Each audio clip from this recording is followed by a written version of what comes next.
नमस्कार बच्चों, आपका एक बार फिर स्वागत है डायरेक्टरेट ऑफ एजुकेशन की ऑनलाइन क्लास में, शारीरिक शिक्षा की इस क्लास में। आइए आज हम बात करेंगे बायोमैकेनिक्स के बारे में, और उससे पहले हम बात करते हैं कि हमें मास्क पहनना चाहिए जब भी हम घर से बाहर निकलें। कहीं पर भी हम जाएं तो मास्क सदैव हम पहने, कम से कम 6 फीट की दूरी को बनाए रखें। यदि हम किसी से संपर्क में जाते हैं, मार्केट में जाते हैं या कहीं पर भी हम जाते हैं, तो 6 फीट की दूरी बनाए रखें। कम से कम 20 सेकंड के लिए सदैव हम हाथ धोएं यदि हम किसी के भी संपर्क में, चीज़ों के संपर्क में आते हैं। कोविड-19 के दौरान इस व्यवहार को हम सदैव बनाए रखें। और इसके पश्चात प्रदूषण के विरुद्ध युद्ध के बारे में हम बात करेंगे कि दिल्ली सरकार का यह प्रदूषण के विरुद्ध युद्ध है बच्चों। तो जब भी हम गाड़ी को लेकर रेड लाइट पर पहुंचे तो सदैव हमें उसको ऑफ कर देना चाहिए, और कोई भी इस प्रकार की क्रिया में भाग नहीं लेना चाहिए जो कि हमारी दिल्ली को स्वच्छ बनाने से रोकता हो। तो आइए, गाइडलाइंस फॉर स्टूडेंट, वीडियो को पूरी स्क्रीन पर देखें।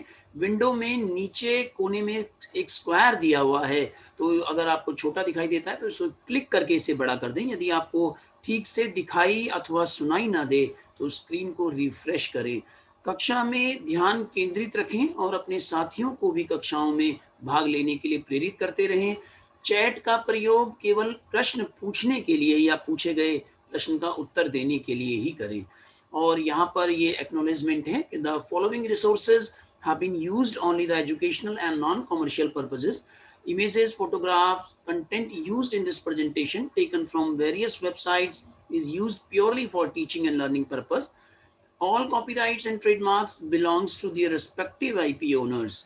We acknowledge and thanks all holders for their right. यहाँ पर ये disclaimer दिया हुआ है कि if any discrepancy or inadvertent error is noted in the presentation, it will be rectified accordingly. तो बच्चों, हर बार की तरह आपके बहुत ही अच्छे रिस्पॉन्स, यानी 34,725 रिस्पॉन्सेज आपकी पिछली कक्षा में जो गूगल फॉर्म दिया गया था उसके आए। आप सभी बधाई के पात्र हैं, और उनमें से 13,471 13,471 responses we got. The student those got 10 out of 10 perfect score जिनको मिला है, और उनके नाम हैं जो पहले 10 बच्चे इस परफेक्ट स्कोर में आए हैं।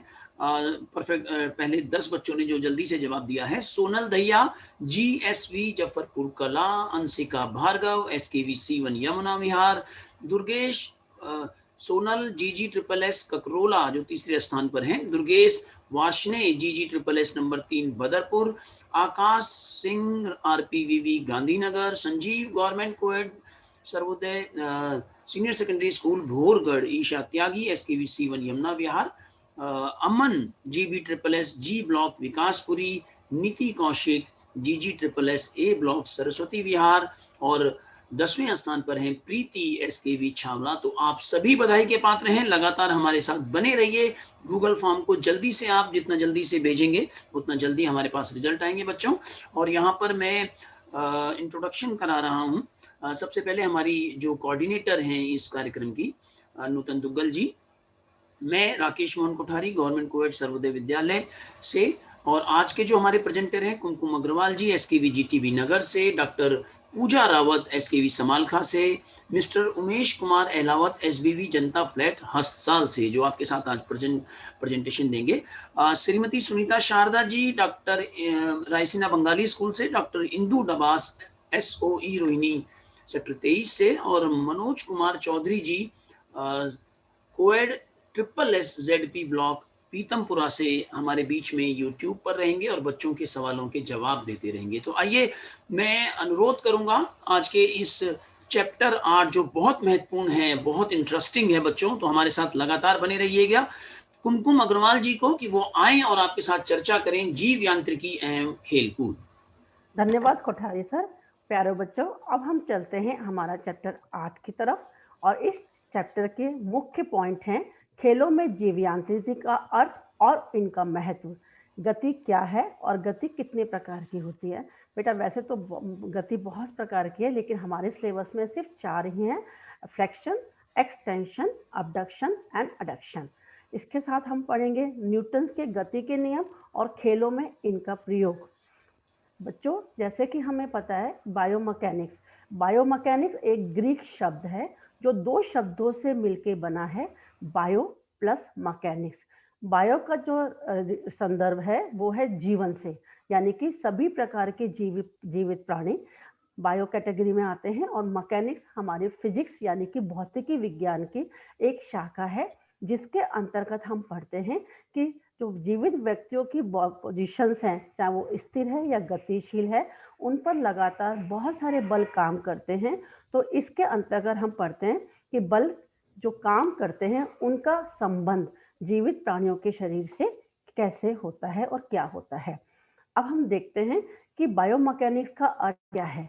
जैसे कि हमने पहले बताया कि बायोमैकेनिक्स हमारी भौतिकी विज्ञान की एक शाखा है, जिसके अंतर्गत हम पढ़ते हैं कि मानव शरीर या उसके किसी भी भाग पर जो आंतरिक और बाहरी यानी कि विभिन्न प्रकार के बल कार्य करते हैं, और मानव शरीर की गतिविधियों पर इन बलों के पड़ने वाले प्रभावों का जब हम वैज्ञानिक तरीके से अध्ययन करते हैं, इसको जीव यांत्रिकी कहा जाता है। अब हम देखते हैं कि इस जीव यांत्रिकी का खेलकूद के क्षेत्र में क्या संबंध है। बच्चों, जैसे कि हमने पहले बताया कि जब हम खेलकूद के क्षेत्र में जाते हैं तो हम विभिन्न प्रकार की गतिविधियां करते हैं, और उन गतिविधियों में हो सकता है कि बहुत सारी गतिविधि हमारे लिए लाभकारक है, लेकिन वो हानिकारक भी होती हैं।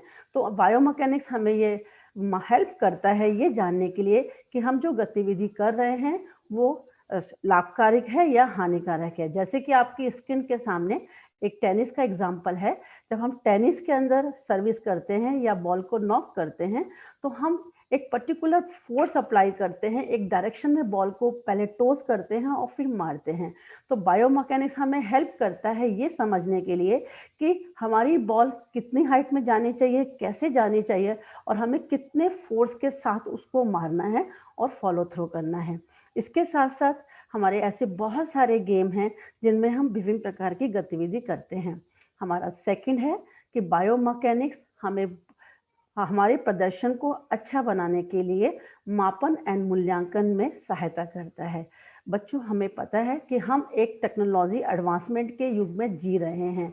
हम बहुत सारे बॉडी के फिटनेस कंपोनेंट को डेवलप करने के लिए बहुत सारे ट्रेनिंग प्रोग्राम करते हैं और ट्रेनिंग्स में भाग लेते हैं, और हम ये भी देखते हैं कि इन फिटनेस प्रोग्राम एक्टिविटीज़ को कंपोनेंट्स को डेवलप करने के लिए हमें बहुत समय लगता है। ये समय हफ्ता नहीं है, महीना नहीं है, बल्कि सालों की ट्रेनिंग है।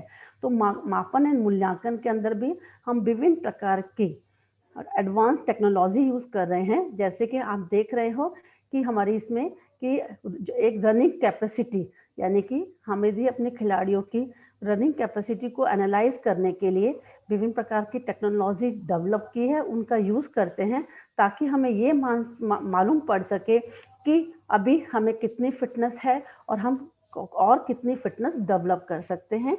इसमें देखिए, हम फुटबॉल की एक बहुत अच्छा एग्जाम्पल आपके सामने है, जिसमें हम मेजरमेंट के द्वारा ये देखते हैं कि हमारे को यदि बॉल में किक मारनी है, और बॉल को किक मारने के लिए हमारे शरीर का क्या कोण या एंगल होना चाहिए, हमारा जो पैर जो पीछे से आ रहा है वो कितना एंगल पे बैंड करेगा, हमें उस पर कितना फोर्स लगाना है, और उसको सपोर्ट करने के लिए हमारे हाथों की क्या पोजीशन होनी चाहिए, ताकि हम अपने टारगेट को, अपनी बॉल को उसी के प्रेशर और बल के साथ में हिट कर सके। इसके साथ साथ क्रिकेट के अंदर हम ये भी देखते हैं कि हमारे खिलाड़ी बॉलिंग और बैटिंग दोनों में विभिन्न प्रकार की स्किल्स का प्रयोग करते हैं। तो हम ये एनालाइज करते हैं विभिन्न प्रकार के उपकरणों से कि हमारे जब हम बॉल को हिट करना है तो हमें किस प्रकार से किस पोजीशन में करना है और कैसे करना है, ताकि वो अपने टारगेट पे पहुंच सके और हम अधिक से अधिक अच्छा स्कोर कर सके।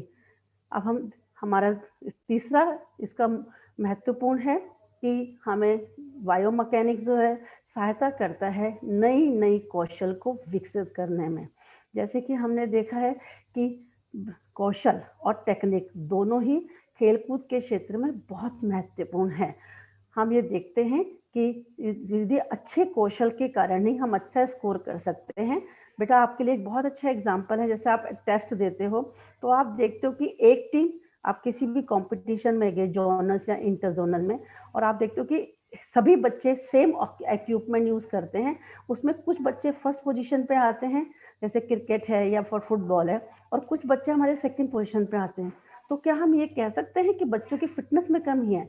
नहीं बेटा, ऐसा नहीं होता है। मोस्टली फिटनेस के साथ साथ जो हमारी टेक्निक्स है और जो हमारा कौशल है, वो भी निश्चित करता है कि हम किस प्रकार से उसको अचीव कर सकते हैं। आपकी स्क्रीन पे एक बहुत अच्छा एग्जाम्पल है कि हमने बायोमैकेनिक्स यानी कि जीव यांत्रिकी के द्वारा जब हम आपके शरीर की सभी अवयवों का एनालाइज करते हैं, जैसे आपने बॉलिंग की, तो बॉलिंग में आपके शरीर का, आपके हाथ का, आपके पैर का स्टांस क्या होगा, कौन से शरीर का अंग किस प्रकार से बल लगाएगा, किस डायरेक्शन में लगाएगा, किस कोण पे लगाएगा, उसका हम एनालाइज करते हैं और फिर निश्चित करते हैं कि ये टेक्निक हमारे लिए सही है या नहीं है। और यदि नहीं है तो हम इसके द्वारा विभिन्न प्रकार की टेक्निकों का विकसित करते हैं। बेटा सेकंड आपके सामने देखिए स्क्रीन पे एक और स्किल है जो वाटर स्पोर्ट्स यानी कि पानी से संबंधित है। ये डाइविंग का एक एग्जाम्पल है कि डाइविंग बोर्ड से जब हमारा खिलाड़ी डाइव करता है तो उसका सेंटर ऑफ ग्रेविटी किस प्रकार से मुड़ना चाहिए या किस प्रकार से चेंज होना चाहिए।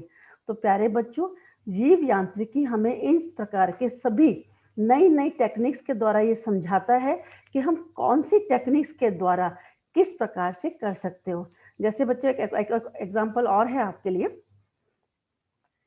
अब हम चलते हैं कि नेक्स्ट की तरफ। हम जानते हैं कि इंडिविजुअल गेमों के अंदर हम विभिन्न अपनी शारीरिक क्षमता के अनुसार भाग लेते हैं, लेकिन प्यारे बच्चों यदि हम टीम गेम जैसे फुटबॉल है, वॉलीबॉल है, बास्केटबॉल है, क्रिकेट है, खो खो है, कबड्डी है, तो हम जानते हैं इन खेलों के अंदर हमारे बहुत सारी स्किल्स होती हैं और एक खिलाड़ी वो सभी स्किल्स परफॉर्म नहीं कर सकता है। हमारे विभिन्न खिलाड़ियों के अंदर विभिन्न विभिन्न प्रकार के फिटनेस कंपोनेंट्स होते हैं, फिटनेस स्किल्स होती हैं। तो खिलाड़ियों की योग्यता के अनुसार जैसे कि हम देख सकते हैं कि हमें बास्केटबॉल में लंबे खिलाड़ियों की आवश्यकता है, लेकिन यदि हम ये देखें कि यदि कबड्डी और खो खो या रेसलिंग की हम बात करते हैं तो वहाँ पे खिलाड़ियों की जो लंबाई है वो बास्केटबॉल के कंपैरिजन में थोड़ी कम होती है। तो हम जब खिलाड़ियों का चयन करते हैं विभिन्न प्रकार की टीमों के लिए, तो आपने ये देखा होगा कि हम हमारे जो स्कूलों में टीचर्स हैं, आपके कोचेज हैं, वो आपकी योग्यता के अनुसार उनका सिलेक्शन करते हैं। तो जीव यांत्रिकी हमें पर्टिकुलर गेम के लिए स्किल के अनुसार खिलाड़ियों के चयन करने में बहुत महत्वपूर्ण पार्ट अदा करती है, जो हमें ये हेल्प करती है कि हम खिलाड़ियों के उनकी स्किल और उसके अनुसार ही चयन करें। हमारा नेक्स्ट है इसके अंदर जिसमें जीव यांत्रिकी का बहुत बड़ा योगदान है। हम विभिन्न प्रकार के इक्विपमेंट अपनी लंबाई, चौड़ाई, वेट उसके अनुसार करते हैं और ये उपकरण हमारे लिए इसलिए उपयोगी है कि हम जब भी किसी शारीरिक क्रियाओं में भाग लेते हैं तो हमें विभिन्न प्रकार के उपकरणों की ज़रूरत होती है, जैसे शूज़ हैं, किट है, बैट है, क्रिकेट है, बॉल्स हैं, हेलमेट्स हैं, एक्सेट्रा। और ये सभी इक्विपमेंट एक बहुत ही मास्टर रोल प्ले करते हैं क्योंकि बहुत सारे गेमों के हम सेफ्टी मेजर्स भी यूज़ करते हैं जो हमारे खेलों के लिए बहुत ज़रूरी है। बेटा आपके सामने एक और पिक्चर है, हमने देखा यहाँ पे दो तरह के बैट रखे हुए हैं जो आप जैसे क्रिकेट स्किल्स में यूज़ करते हैं।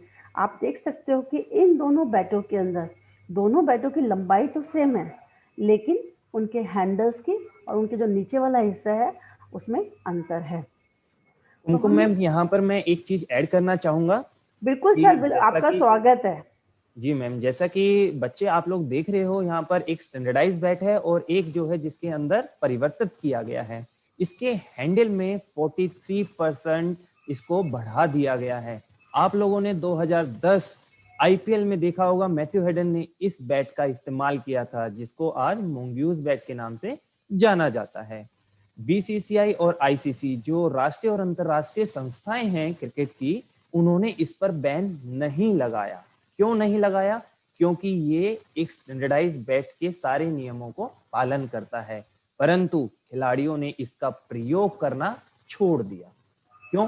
क्योंकि ये बैट हिटिंग के लिए तो बहुत अच्छा था, मगर जब खिलाड़ी डिफेंस के क्षेत्र में देखे तो ये बहुत ही खराब था, इसलिए बल्लेबाजों ने इसको इस्तेमाल करना छोड़ दिया। धन्यवाद उमेश जी। बेटा अब हम चलते हैं, जैसे सर ने बताया कि हमारी जो बैट्स हैं वो बायोमैकेनिक्स के अंदर, जब हमने बैट्स का जो स्ट्रक्चर है सेम होने के साथ साथ भी कुछ परिवर्तन किया, वो छोड़ दिया। अब हम चलते हैं अपने दूसरे जीव यांत्रिक महत्व की तरफ। बेटा हम जानते हैं जब हम खेलों में विभिन्न प्रकार की गतिविधि करते हैं तो खेलों में चोट लगने के चांसेस भी बहुत ज्यादा होते हैं, और जीव यांत्रिकी हमें विभिन्न प्रकार के खेल चोटों से बचने में सहायक होती है। जैसे कि आपको शायद आपने सुना भी होगा या देखा होगा बच्चों कि जब हम पहले लॉन्ग जंप या हाई जंप करते थे तो हम मिट्टी का पिट बना के उसको प्रयोग करते थे, लेकिन बायोमैकेनिक्स ने हमें बताया कि चोटों से यदि हमें बचना है तो हम मिट्टी की पिट की जगह हाई जंप में फोम के बने गद्दे यूज करते हैं, जो हमारी मैक्सिमम फोर्स को, जो बल हमारी बॉडी के द्वारा जब हम ऊपर से नीचे आते हैं तो हमारा जो बल है वो बहुत ज्यादा बढ़ जाता है क्योंकि ग्रेविटेशनल फोर्स की वजह से। तो जब हाई जंप पे हम डाउन लैंडिंग करते हैं तो जो फॉर्म के गद्दे हैं वो हमें चोट लगने से बचाते हैं। इसके साथ साथ यदि हमें चोट लग भी जाती है तो हमारे पास ऐसे बहुत सारे मेथड्स हैं जिनके द्वारा हम अपनी चोटों का प्रोटेक्शन भी करते हैं और चोटों के इलाज में भी वो बहुत सहायक होता है। जीव यांत्रिकी की विभिन्न प्रकार की टेक्निक्स का हम प्रयोग करते हैं जिनके द्वारा चोट लगने के बाद हम सामान्य बहुत तेजी से होते हैं और सामान्य से अपनी फिटनेस लेवल तक पहुंचने में भी वो हमें बहुत मदद करता है। इसके साथ साथ अब हम नेक्स्ट है हमारा करेक्टिव पॉस्चर, यानी कि हम सभी जानते हैं पॉस्चर यानी कि हमारी मुद्रा, या हम इसे दूसरे भाषा में आसन भी कह सकते हैं। हम जब भी किसी प्रकार की गतिविधि करते हैं, चलते हैं, दौड़ते हैं, फेंकते हैं, कैच करते हैं या जब कुछ भी करते हैं तो ऐसे में हमारे शरीर के अवयवों की एक पोजीशन होती है और ये पोजीशन जो है वो हमारी पॉस्चर यानी कि आसन कहलाती है। जब हम इन गतिविधियों को करते हुए अपने आसन का सही ध्यान नहीं रखते हैं तो ऐसे में हमारी बॉडी के अंदर कुछ विकृतियां विकसित हो जाती हैं। ये विकृतियां बहुत धीरे धीरे विकसित होती हैं, जो हम ध्यान नहीं रखते हैं तो हम देखते हैं कि कई बार हमारा जो पीछे का हिस्सा है वो पीछे की तरफ झुकने लगता है, जिसको स्वैग बैक कहते हैं। कई बार वो इस प्रकार झुकता है कि हमारी जो वर्टिब्रल कॉलम है यानी कि जो रीढ़ की हड्डी है वो अंदर की तरफ प्रेस हो जाती है और आगे का हिस्सा हमारा बढ़ जाता है, जिसको हम लॉर्डोसिस कहते हैं। कई बार हम जब बहुत ज़्यादा झुक के काम करते हैं या हम वजन को उठाते हुए ध्यान नहीं रखते हैं तो हम देखते हैं कि हमारी कमर का जो हिस्सा है पीठ कंधे वाला वो बाहर निकल जाता है, जिसको हम काइफोसिस कहते हैं। और जब हम बहुत झुक के तो काम करते हैं और लिखने और ब्लैक बोर्ड वगैरह देखने में हम जब ध्यान नहीं रखते हैं तो हमारा जो गर्दन है वो थोड़ी आगे की तरफ हो जाती है। प्यारे बच्चों, मैं यहाँ पर एक बात और ऐड करना चाहूँगी कि हमारी बहुत सारी सर्विसेज के अंदर यदि हमें मुद्रा संबंधित कोई भी विकृति है तो ऐसे में हम उन सर्विसेज के लिए फिजिकली एंड हेल्थीली अनफिट हो जाते हैं। इसीलिए हमें अपना गुड पॉस्चर यानी कि सही पॉस्चर को बनाए रखना बहुत ज़रूरी है और जीव यांत्रिकी हमारे पॉस्चर्स के बारे में समय समय पे इसका अध्ययन करके हमें बताती है कि हम किस प्रकार से हमारे शरीर में यदि विकृति डेवलप हो रही है तो हम उसे कैसे ठीक कर सकते हैं, ताकि हम अपने भविष्य में इन चीज़ों को भी ध्यान रखें और हम विभिन्न प्रकार के कैरियर्स के लिए हमेशा तैयार रहें। कोई हमारी शारीरिक कोई भी क्षमता हमें उसके अनफिट ना करें। हमारा नेक्स्ट है कि जीव यांत्रिकी का सबसे इम्पोर्टेंट रोल है कि हमारे शरीर के विभिन्न अंगों के कार्य करने की क्षमता को बढ़ाना। हम जैसे रनिंग में भाग लेते हैं तो हमें पता है कि हमारे शरीर में स्ट्रेंथ होनी चाहिए, हमारी मांसपेशियां ताकतवर होनी चाहिए, हमारा फेफड़े और हमारा जो हृदय है वो बहुत स्ट्रांग होना चाहिए ताकि हम लगातार शारीरिक क्रिया कर सके और काम करने के लिए जिस ऊर्जा की हमें ज़रूरत है वो हमारा शरीर हमें दे सके। तो हमारे जो फिटनेस के डिफरेंट कंपोनेंट्स हैं, स्ट्रेंथ है, फ्लेक्सिबिलिटी है, इंडोरेंस है, इसके साथ साथ स्पीड है, बॉडी कंपोजिशंस है और हमारे डिफरेंट सिस्टम जैसे हमारा श्वसन संस्थान है, सर्कुलेटरी सिस्टम है, हमारा डाइजेस्टिव सिस्टम्स है, हमारा न्यूरोमस्कुलर सिस्टम है, हमारी मसल्स है और कंपोजिशन है। तो इन सभी का बहुत बड़ा योगदान है हमारे खेल प्रदर्शन को सुधारने के लिए। और बायोमैकेनिक्स यानी जीव यांत्रिकी हमें हमेशा यह बताती है कि हमारे जो सुधार है जो कंपोनेंट विकसित हो रहे हैं, तो क्या वो हमारे खेल प्रदर्शन के अकॉर्डिंग हो रहे हैं या उसके अनुसार नहीं हो रहे हैं। इसमें भी हमें बहुत सहायता करते हैं। चलो बच्चों, अब हम चलते हैं अपने। क्या आप जानते हैं कि जीव यांत्रिकी का अध्ययन को क्या कहा जाता है? आपका ऑप्शन है मानव शरीर रचना विज्ञान, नंबर बी फिजियोलॉजी, सी मानव मनोविज्ञान और D effect of forces. Sunita ji, जब तक बच्चे यूट्यूब पे इसका आंसर दे रहे हैं, क्या आप मुझे बताओगे कोई बच्चों का ऐसा प्रश्न है जो वो हमसे पूछना चाह रहे हैं? जी हाँ कुमकुम जी, बच्चे ये अक्सर ये सवाल पूछते हैं कि बायोमैकेनिक के द्वारा किस तरह से हम खेल चोटों का कैसे बचाव कर सकते हैं। बहुत अच्छा। आप सुनीता जी बताओगे किस बच्चे ने इस टाइप के क्वेश्चन पूछा है? अपूर्वा दास ने ये क्वेश्चन पूछा है मैम। वेरी गुड अपूर्वा जी, आपने बहुत ही अच्छा क्वेश्चन पूछा है। देखिए बच्चा, जब हम विभिन्न प्रकार के खेलों में भाग लेते हैं तो हम बहुत सारे सेफ्टी मेजर्स, जैसे यदि हम क्रिकेट में खेल रहे हैं तो हमने देखा हम हेलमेट पहनते हैं, अपने एल्बो गार्ड लगाते हैं, अपने पैरों पे बहुत सारे गार्ड्स पहनते हैं। यदि हम फुटबॉल खेलते हैं तो हम स्टड यूज करते हैं, या यदि जैसे आप खो खो वगैरह खेलते हो तो आप देखते हो आप नी कैप पहनते हो। आप कबड्डी खेलते हो तो आप एल्बो कैप भी पहनते हो, नी कैप भी पहनते हो। तो ये सभी हमारे सुरक्षात्मक उपकरण हैं और बायोमैकेनिक्स हमें ये कंट्रीब्यूट करता है कि इन उपकरणों के द्वारा हम चोटों से बच सकते हैं और अपने प्रदर्शन को बहुत ज़्यादा बचा सकते हैं, अच्छा कर सकते हैं। तो सुनीता जी, इनका आंसर आगे है तो आप मुझे बता सकते हैं सभी को। जी कुमकुम मैम, वैसे तो ज्यादातर बच्चे ऑप्शन डी के साथ गए हैं, पर जो सबसे पहले जो शबनम पुरी है बच्चा, उसने इसका आंसर दिया है option D. Thank you Manoj sir. Shabnam ji, आप बधाई के पात्र हैं, आपने बिल्कुल सही आंसर दिया है, इफेक्ट ऑफ फोर्सेस। अब मैं वेलकम करती हूँ पूजा जी का कि वो आए और बच्चों को गति और गति के प्रकार के बारे में बताएं। पूजा जी, आपका स्वागत है। Thank you Kumkum ma'am, thank you so much. बच्चों, कुमकुम मैम ने जैव यांत्रिका के अर्थ और महत्व के बारे में बताया। अब हम बात करेंगे टाइप्स ऑफ मूवमेंट, गति के प्रकार। सबसे पहले हम जानेंगे बच्चों गति। गति होती क्या है? किसी भी प्रकार की क्रिया जिसके कारण किसी वस्तु की स्थिति या आसन में परिवर्तन होता है उसे हम गति बोलते हैं। जैसे कि बच्चों हम स्पोर्ट्स में खेलते हैं, रनिंग हो गया, वॉकिंग हो गया, एक्सरसाइज हो गया, जो भी हम मूवमेंट करते हैं उसके बारे में आज हम चर्चा करेंगे। आपने देखा है बैडमिंटन, वॉलीबॉल, डिफरेंट स्पोर्ट्स में हम लोग गेम खेलते हैं तो उनके डिफरेंट मूवमेंट्स होते हैं। उसी मूवमेंट के पर्टिकुलर स्पेसिफिक नाम होते हैं इन मूवमेंट के, उसके बारे में हम चर्चा करेंगे। जो हमारे सिलेबस में आज 4 मूवमेंट है वो कौन कौन से हैं? फ्लेक्शन एंड एक्सटेंशन, अंकुचन एंड विस्तारण, दूसरा है एब्डक्शन एंड एडक्शन, अपरिवर्तन एंड अभिपरिवर्तन के बारे में हम जानेंगे। अब हम जानते हैं फ्लेक्शन की अंकुचन होता क्या है बच्चों। फ्लेक्शन से तात्पर्य है जोड़ों के बीच की कोण को कम करने को बच्चों हम फ्लेक्शन बोलते हैं। जैसे कि मोड़ने के दौरान दो हड्डी के बीच के कोण को कम करना, दूरी जो कम होती है उसे हम फ्लेक्शन बोलते हैं। जैसे कि हम उसे उदाहरण के साथ समझते हैं, बाइसेप्स कर्ल। बच्चों आप पिक्चर में, थर्ड पिक्चर में देख रहे हैं, एक एथलीट ने डंबल को अपने हाथ में ले रखा है, वो अपने हाथ को क्लोज लेके आता है, अपने शोल्डर लेवल के नजदीक लेके आता है, तो दो हड्डी के बीच में जो कोण कम बनता है उसे हम अंकुचन बोलते हैं। वैसे ही बच्चों स्क्वाट देख ले, उठक बैठक देख ले, जो बच्चों के लिए सबसे अच्छी एक्सरसाइज है अपने लोअर को स्ट्रेंथ करने के लिए। वैसे ही जैसे कि हमारे घुटनों के नी के एंगल को कम करता है, जो एंगल हमारे नी के घुटने का कम हो रहा है उसे हम स्क्वाट बोलते हैं, उसे हम फ्लेक्शन बोलते हैं। आगे हम बात करेंगे, चर्चा करेंगे एक्सटेंशन के बारे में कि एक्सटेंशन क्या होता है बच्चों।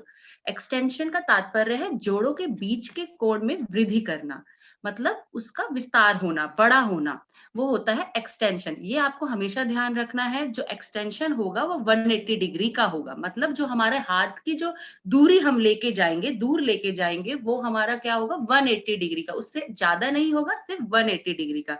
ऐसे ही हम उसे एग्जाम्पल के साथ समझते हैं कि जैसे कि हमने बाइसेप्स कर्ल, जो हमारा डंबल हाथ में शोल्डर के क्लोज था, वो अब हम दूर लेके जाएंगे। क्या लेके जाएंगे? दूर। कोण में वृद्धि होगी। तो कितनी वृद्धि होगी? 180 डिग्री में। आप पिक्चर में देख सकते हैं, दूर लेके जा रहे हैं, 180 डिग्री की वृद्धि हो रही है दो जोड़ों के बीच में, उसे हम विस्तारण बोलते हैं। जैसे कि उठक बैठक में आप देखिए, जो एक एथलीट है वो नीचे बैठ रहा है, ऊपर से नीचे जब बैठता है फिर खड़ा होता है, जब खड़ा हो रहे हैं दो जोड़ों के बीच में एक्सटेंशन हो रहा है, वृद्धि हो रही है, उसे हम एक्सटेंशन बोलते हैं। ऐसे ही एक एथलीट है, चेयर में बैठी हुई है, वो अपने पैर को खोल रही है, तो जो एंगल है घुटने का, हमारा पैर का एंगल जो इंक्रीज हो रहा है हड्डियों के बीच का, उसे हम विस्तारण बोलते हैं। अब बच्चों हम जानेंगे एब्डक्शन के बारे में कि एब्डक्शन होता क्या है। एक्सटेंशन के बारे में आप समझ गए हैं। अब हम बात करेंगे एब्डक्शन। आपको एब्डक्शन का मतलब होता है बच्चों, शरीर के अंग का मध्य रेखा से दूर जाना। मध्य रेखा क्या होता है? शरीर के अंग का जो बीच से जाती है एक इमेजिनरी लाइन, जो दो पार्ट में डिवाइड करती है, लेफ्ट और राइट को, उसे हम मध्य रेखा, मिड लाइन बोलते हैं। ये आपको हमेशा ध्यान रखना है कि जो कोई भी अंग हमारे मध्य रेखा से दूर जाता है, उसे हम एब्डक्शन बोलते हैं। जैसे कि एग्जाम्पल के साथ समझिए, हमारे फर्स्ट पिक्चर में आप देख रहे हैं एक एथलीट है, वो हमारे हाथ और पैर को, अपने हाथ और पैर को दूर ले जा रही है। क्या लेके जा रही है? दूर लेके जा रही है अपने हाथ और पैर को, वो away from the mid line, मध्य रेखा से दूर लेके जा रही है। ऐसे ही बच्चों आप देखिए, अपने हाथ को, वो अपने हाथ को एथलीट दूर लेके जाता है, वो हमारा एब्डक्शन होता है, नीचे से ऊपर की ओर लेके जाना है। वैसे ही हमारे हाथ की जो फिंगर होती है, वो हमारे मध्य रेखा से जब दूर जाती है, वो हमारी एब्डक्शन कहलाती है। बस आगे हम बात करेंगे एडक्शन के बारे में। एडक्शन क्या होता है? एडक्शन का मतलब होता है बच्चे, मध्य रेखा की ओर आना या निकट आना। वो हमारे closer to the towards the mid line आती है। जैसे कि आप फर्स्ट पिक्चर में देख रहे हैं, ऐड करना, एडिशन होता है इसमें। तो जो हमारी कोहनी है, एथलीट फर्स्ट पिक्चर में जो कोहनी है, वो एथलीट अपने मध्य रेखा के क्लोज लेके आ रहा है बच्चों, एडिशन हो रहा है। ये आपको हमेशा ध्यान रखना है, एडक्शन मींस ऐड करना। ऐसे ही जो हमारे फिंगर की पाम की जो उंगलियां हैं, वो हमारे अब क्लोज आ रही है। क्या हो रही है? क्लोज आ रही है। ये हमारा हो गया एडक्शन। आगे हम नीचे से, जो ऊपर से जो नीचे की तरफ हमारे हाथ आते हैं, थर्ड पिक्चर में ऐड हो रहे हैं, मध्य रेखा के क्लोज आ रहे हैं, उसे हम एडक्शन बोलते हैं।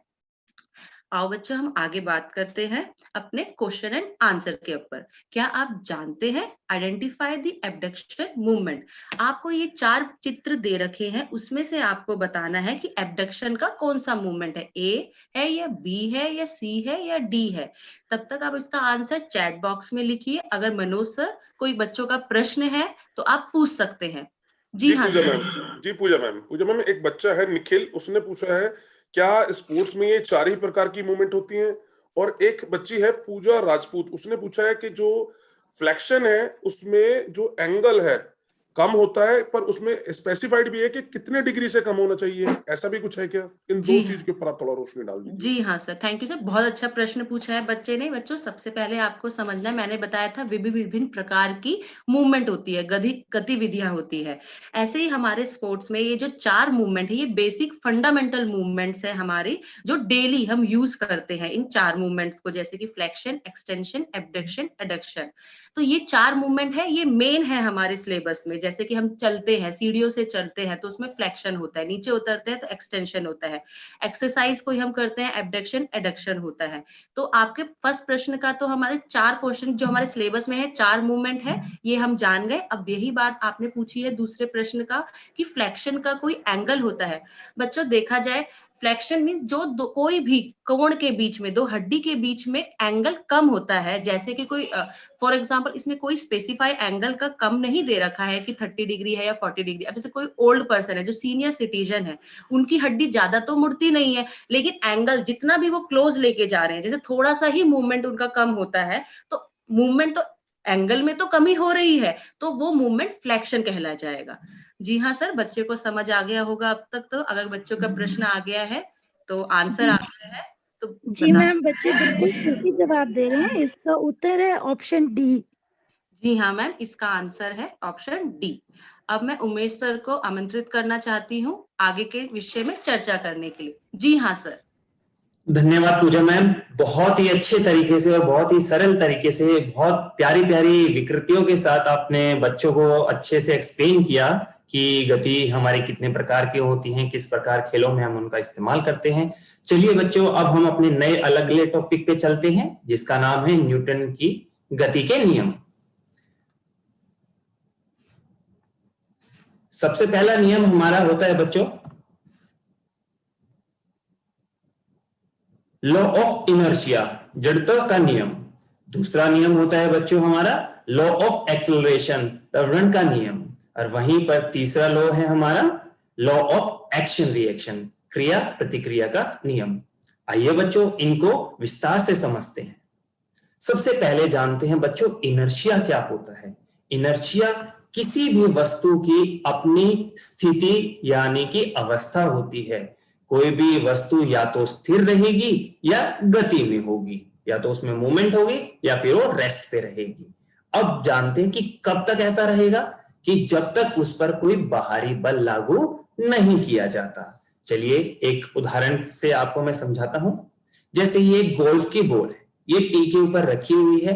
ये कब तक रखी रहेगी, जब तक कि इसके ऊपर कोई बाहरी बल ना लगा दिया जाए, अन्यथा ये अपनी अवस्था नहीं छोड़ी। वहीं दूसरा एग्जाम्पल देखते हैं। जैसे ही गोल्फर ने इसको हिट किया, इसने अपनी पोजीशन छोड़ दी जब इसके ऊपर बाहरी बल लागू।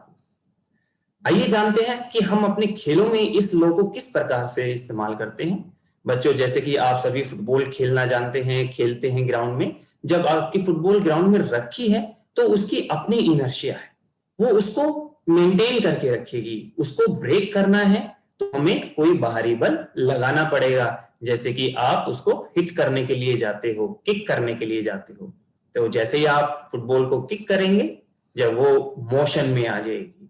अब हमारा लॉ क्या कहता है, अगर ये अब गति में है तो ये गति में ही रहेगी। कब तक, जब तक कोई बाहरी बल ना लगाया जाए इसको रोकने के लिए।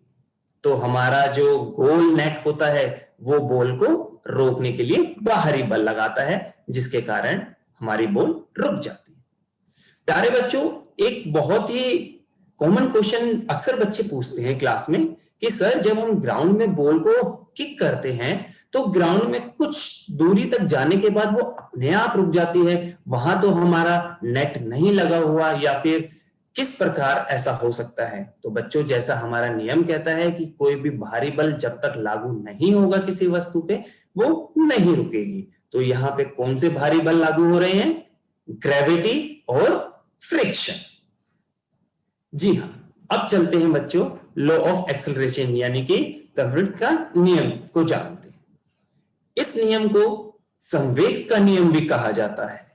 इसके अंदर क्या देखने को मिलता है, हमें त्वरण में परिवर्तन देखने को मिलता है, और वो किस पर निर्भर करता है, वस्तु पर लगाए गए बल के समानुपाती होता है और वस्तु के द्रव्यमान यानी कि भार के विक्रमान अनुपाती होता है।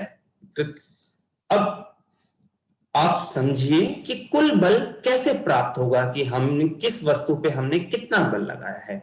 तो प्यारे बच्चों, कुल बल जानने के लिए वस्तु का जो द्रव्यमान होता है और त्वरण जो होता है, उन दोनों को आपस में हम गुणा कर देंगे। उसका गुणाफल हमें क्या देगा, कुल बल देगा। ये सूत्र है हमारा, जिससे हम ये ज्ञात कर सकते हैं कि हम कुल बल किस तरीके से निकालें।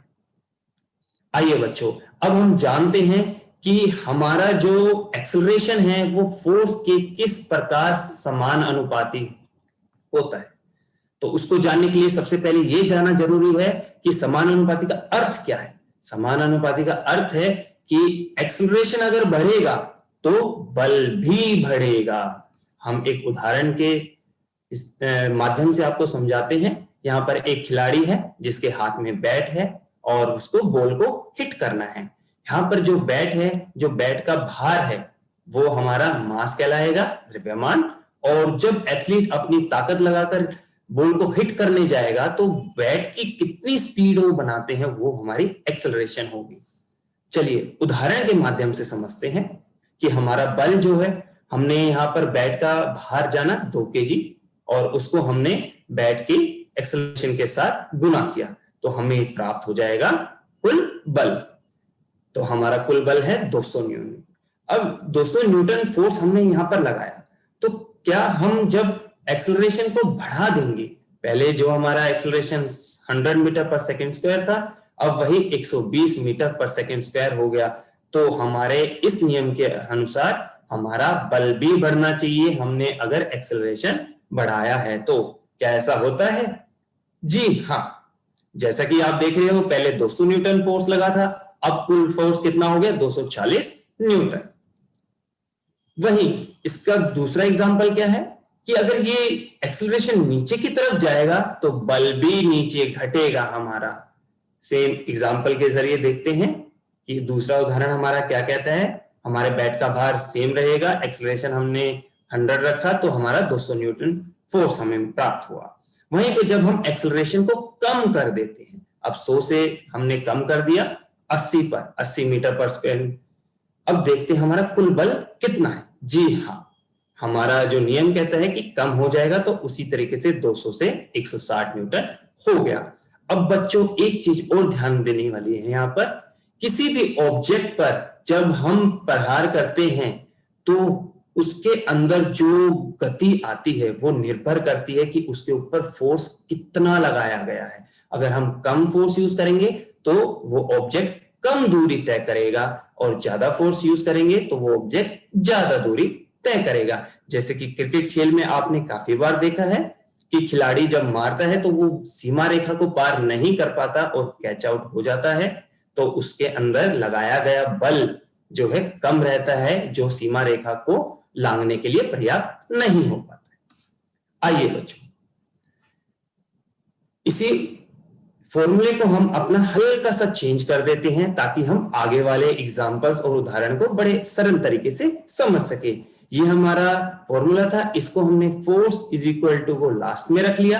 अब हम अगले स्टेप में क्या करेंगे, एक्सेलरेशन अपनी जगह रहेगा और फोर्स अपनी जगह रहेगा। यहां पर मास गुना हो रहा है, तो अब इसको हम फोर्स के नीचे लेके आएंगे तो ये भाग में परिवर्तित हो जाएगा। तो अगले वाले उदाहरण के अंदर हम इस सूत्र का इस्तेमाल करें। जी बच्चों, अब जानते हैं इनवर्सली प्रोपोर्शनल क्या होता है। अब जैसा कि आपने देखा था, पहले समानुपाती के अंदर दोनों चीजें एक दिशा में जाती थी, अब ये विपरीत दिशा में जाएंगी।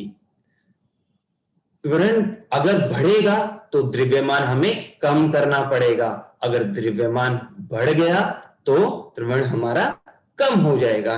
इसको उदाहरण के माध्यम से समझते हैं बच्चों। यहाँ पे आप देख रहे हो, एक एथलीट जो है वो एक बैरियर को फोर्स लगा रहा है और उसका लगाया हुआ फोर्स उसके शरीर में है 100 न्यूटन फोर्स, जिससे ये इसको धकेल रहा है, और जिस चीज को ये धकेल रहा है उसका भार कितना है, 5 kg। वहीं दूसरा एग्जांपल देखते हैं कि वही एथलीट इस कंटेनर को भी धकेल रहा है, फोर्स उसमें उतना ही रहेगा जितना उसमें पहले था, अब उसका जो भार है 30 kg हो गया। तो हमारे उदाहरण के हिसाब से, हमारे लॉ के हिसाब से यहाँ पर एक्सेलरेशन कम होना चाहिए। चलिए उदाहरण के माध्यम से इसको जानते हैं। एक्सेलरेशन, अब हमने लिखा, अपना फोर्स हमारा 100 न्यूटन था, 5 kg भार, तो हमने देखा कि हमारा एक्सेलरेशन होगा 20 मीटर पर सेकंड स्क्वायर। वहीं दूसरी जगह हमने अपना फोर्स रखा, मगर भार था यहाँ पे 5 की जगह 30, तो हम देख रहे हैं कि हमारा जो पहले एक्सेलरेशन हुआ था वो 20 मीटर पर सेकंड हुआ था, और अब जो है 3.33 मीटर पर सेकंड स्क्वायर हुआ था। यानी कि अगर हमारा भार बढ़ेगा तो हमारा एक्सेलरेशन कम हो जाएगा, और भार कम होगा तो एक्सेलरेशन बढ़ जाएगा। चलिए बच्चों, इसको जानते हैं खेलों के उदाहरण के माध्यम से। आप लोग देख रहे हो कि इस नियम का बहुत सारे खेलों में इस्तेमाल करते हैं खिलाड़ी, और सबसे कॉमन आप लोगों ने टेबल टेनिस देखा होगा।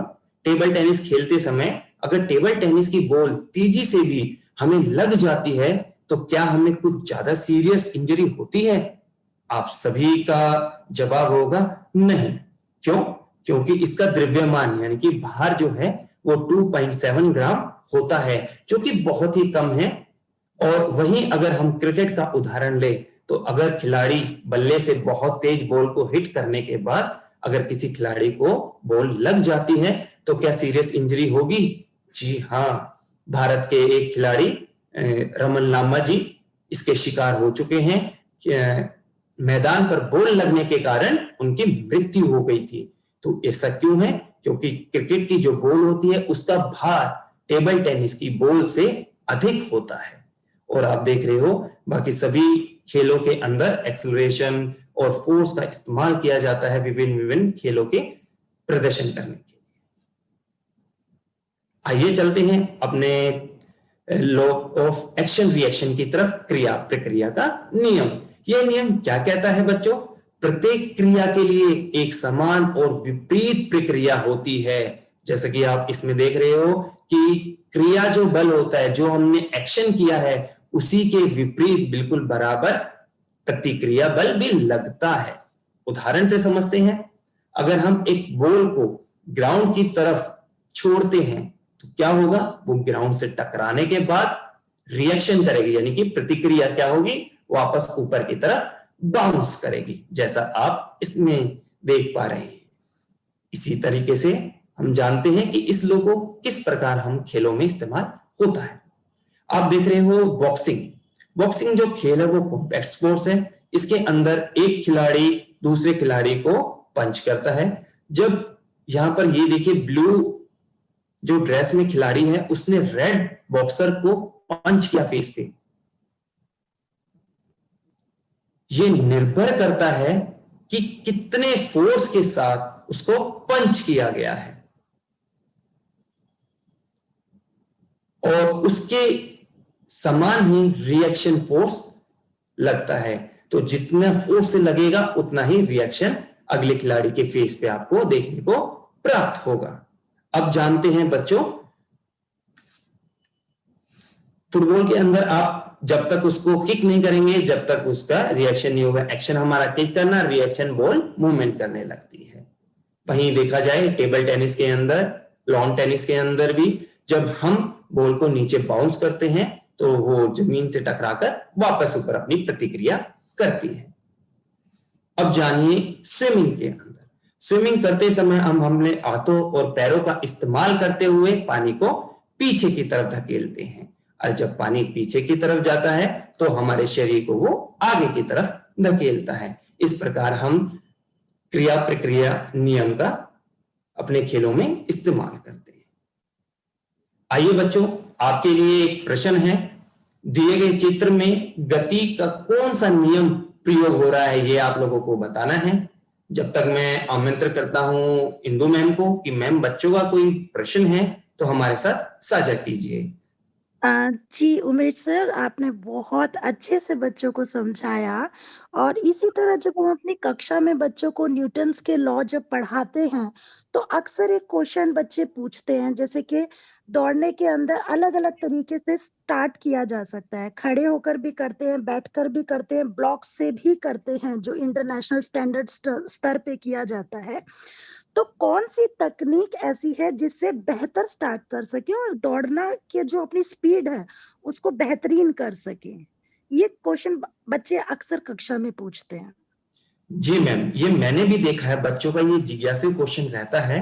तो प्यारे बच्चों, जब हम दौड़ते हैं तो खेलों में नियम बनाए गए हैं। जो हमारी छोटी दौड़ होती है 100 मीटर 200 मीटर, इनके अंदर खिलाड़ी बैठकर सिटिंग स्टार्ट लेता है और लंबी दौड़ों के अंदर खड़े होकर स्टार्ट लेता है। बैठकर स्टार्ट लेने का क्या यहाँ पे रीजन है? रीजन यही है कि खिलाड़ी को ज्यादा बल चाहिए स्पीड बनाने के लिए, इसलिए जब वो ब्लॉक लेकर बैठता है, सेटिंग स्टार्ट लेता है, तब वो ब्लॉक के माध्यम से पुश करके अपना फोर्स को बढ़ाता है ताकि वो अपने शरीर के अंदर ज्यादा गति ला सके।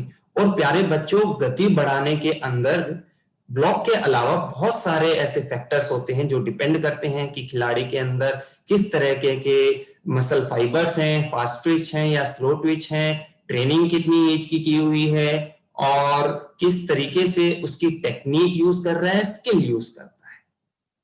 तो प्यारे बच्चों, इंदु मैम, मैं उम्मीद करता हूं कि बच्चों ने इसके जवाब देने शुरू कर दिए होंगे।